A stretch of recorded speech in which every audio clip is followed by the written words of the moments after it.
is a story we've been tracking since the new nursing staffing law, House Bill 2697, was enacted in Oregon in September of 2023.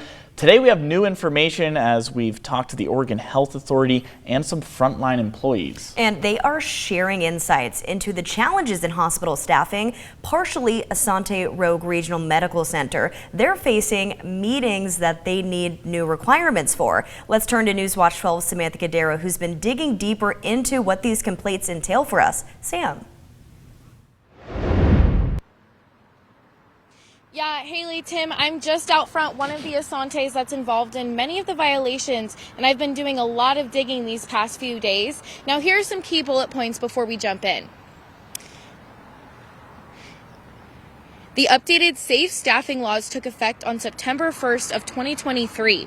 Since then, complaints have surged, averaging 37 per day and totaling over 2,300 facilities across Oregon. The law covers 67 facilities across Oregon, with about 40 facing complaints, with also reporting complaints as well.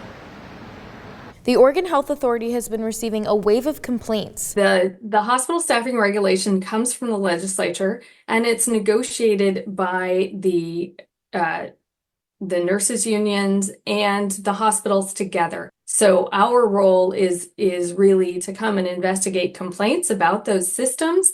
Since the enactment of the staffing law, the Oregon Health Authority has identified a significant amount of compliance issues at various hospitals across Oregon. Notably, Asante Rogue Regional Medical Center has faced scrutiny for 8 distinct violations related to inadequate staffing levels. From September through the end of May, we averaged about 1 complaint a day came in. Another part of the law started on June 1 of this year. And starting on June 1, for the month of June, we averaged 37 complaints a day. So we had a tremendous increase in June.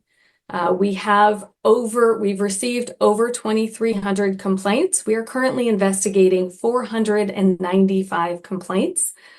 Earlier today, I sat down with one of Asante's nurses at the Rogue Regional Hospital to hear her frustrations. In order to provide safe care to patients, we need to have that language in our staffing plans. And so the hospital has said time and time again that their stance is that they are not required to put the support staff in the nurse staffing plan, and they therefore are not going to consider any staffing plans that contain language for support staff. Now make sure you don't go anywhere, because Newswatch 12 at 5, I'll be showing some of the complaints that the nurses have been sharing about improper patient care. And Sam, you heard from the Oregon Health Authority and from a nurse at Asante for this story. Any word from Asante itself yet? Yeah, Haley, not yet. I've emailed and called, so we're hoping to hear back, but nothing yet. But make sure to tune in for 5 to hear those patient care. Reporting in Medford, Samantha Cadero at Newswatch 12.